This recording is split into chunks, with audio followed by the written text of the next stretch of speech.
학교에서 생활을 하다 보면 응급 상황이 발생할 수 있습니다. 이럴 때를 대비하여 이번 시간에는 응급처치에 대하여 공부해 보겠습니다. 응급처치란 갑자기 발생한 외상이나 질환에 대해서 발생한 장소에서 최소한의 치료를 행하는 것을 의미합니다. 피가 흐를 때 지혈을 하거나 심장이 뛰지 않을 때 심폐소생술을 하는 것 등이 모두 응급처치에 해당합니다. 응급 상황에서 대응하는 능력도 중요하지만 응급 상황이 발생하지 않도록 예방하는 것이 더 중요합니다. 응급 상황을 예방하기 위하여 어떤 노력을 할 수 있을까요? 첫째, 신체 활동 전 준비 운동을 충분히 해야 합니다. 둘째, 복도, 계단에서 뛰거나 장난치지 않아야 합니다. 셋째, 밥 먹기 전에 손을 씻고 밥을 먹을 때는 장난치지 말고 천천히 꼭꼭 씹어서 먹어야 합니다. 그렇다면 초등학교에서 주로 발생하는 응급 상황에는 무엇이 있을까요? 첫째, 체육 활동 중 넘어지거나 쉬는 시간에 친구와 장난치다가 생기는 외상이 있습니다. 둘째, 알러지 등 개인이 가지고 있는 지병으로 인한 상황이 있습니다. 셋째, 급식을 먹다가 음식이 식도에 걸려 호흡이 힘든 상황이 있습니다. 넷째, 원인을 명확히 알 수 없는 응급 상황이 있습니다.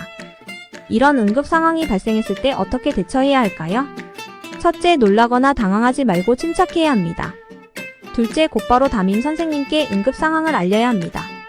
셋째, 응급 상황으로 인하여 움직일 수 없는 상황이라면 주변 친구나 어른들께 도움을 요청해야 합니다. 응급 상황이 발생했을 때 가장 많이 이용하는 장소는 보건실입니다. 보건실을 이용할 때 지켜야 하는 규칙에는 무엇이 있을까요? 첫째, 아프지 않으면 보건실에 가면 안 됩니다.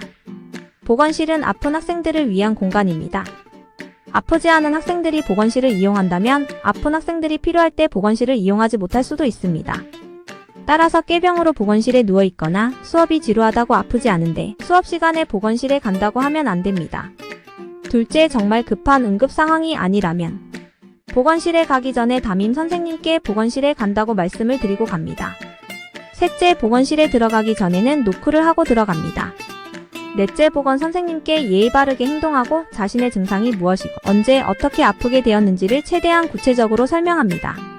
다섯째, 보건 선생님의 치료에 잘 따릅니다.